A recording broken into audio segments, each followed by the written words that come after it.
کالی گھٹا کے کالے پھلندے اور نصیباً کھاؤ پھلندے۔ جامن اور پھلندے کے کھٹے میٹھے ذائقے سے کون واقف نہیں ہے؟ جامن کو دیکھتے ہی منہ میں پانی بھر آتا ہے۔ جامن اور پھلندے لذیذ و غذائیت سے بھرپور پھلیں اس کی آمد موسم برسات میں ہوتی ہے اور اسی موسم میں اس کا اختتام بھی ہو جاتا ہے۔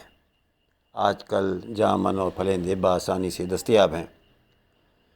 جامن کا درخت قد میں 30 سے 40 فٹ تک اور بعض اوقات اس سے بھی اونچا ہوتا ہے۔ جامن اور پھلندے کے پودے گرم مرطوب آب و ہوا پسند کرتے ہیں۔ پہاڑی علاقوں میں یہ پرورش نہیں پا سکتے۔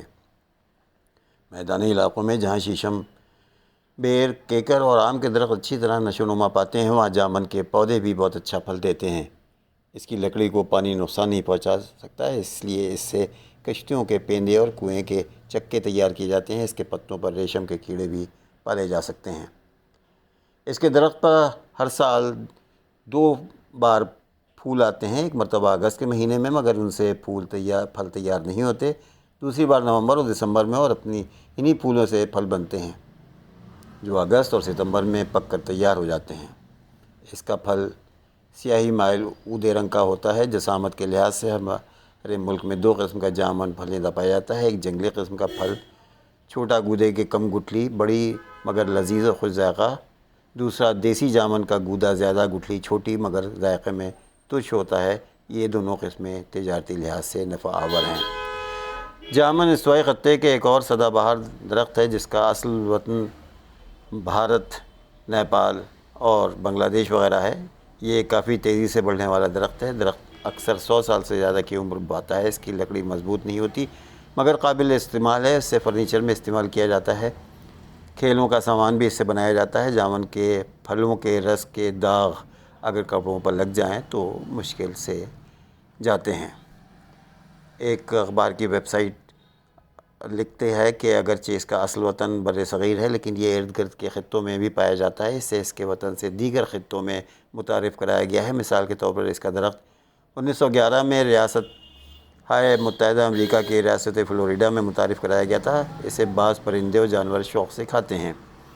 اس میں 83% پانی، 16% کاربوہائیڈریٹس، 1% پروٹین اور برائے نام چکنائی ہوتی ہے۔ 100 گرام پھل سے 60 حرارے یعنی کیلوریز ملتی ہیں۔ اس میں وٹامن سی کی قابل قدر مقدار ہوتی ہے۔ اس میں بی وٹامنز بھی پائے جاتے ہیں۔ اس کے علاوہ یہ کیلشیم، فولاد، میگنیشیم، فاسفورس، پوٹیشیم اور سوڈیم کا بھی ذریعہ ہے۔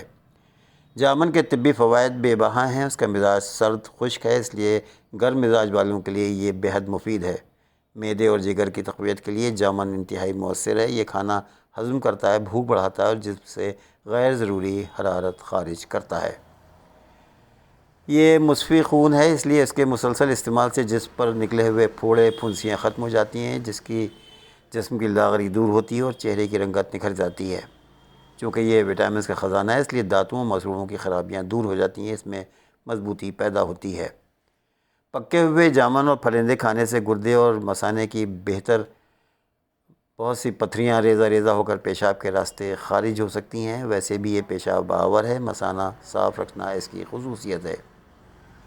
طبی ماہرین کا کہنا ہے کہ استعمال کرتے رہنے سے دمے کا زور کم ہو جاتا ہے اور پرانی سے پرانی کھانسی بھی ختم ہو سکتی ہے۔ جامن اور پھلندے کا سرکہ معدے کی اصلاح یا ہاضمے کی تقویت اور بھوک بڑھانے میں مفید ثابت ہوتا ہے۔ برسات کے موسم میں اس کا استعمال بہت سی بیماریوں سے بچانے کا موجب بنتا ہے۔ جامن کے درخت کی چھال جلانے سے جو سفوف حاصل ہوتا ہے اسے بطور منجن استعمال کیا جا سکتا ہے۔ یہ دانتوں کی صفائی اور تقویت اور بیماریوں سے ان کی حفاظت کے سلسلے میں بہت مفید ہے۔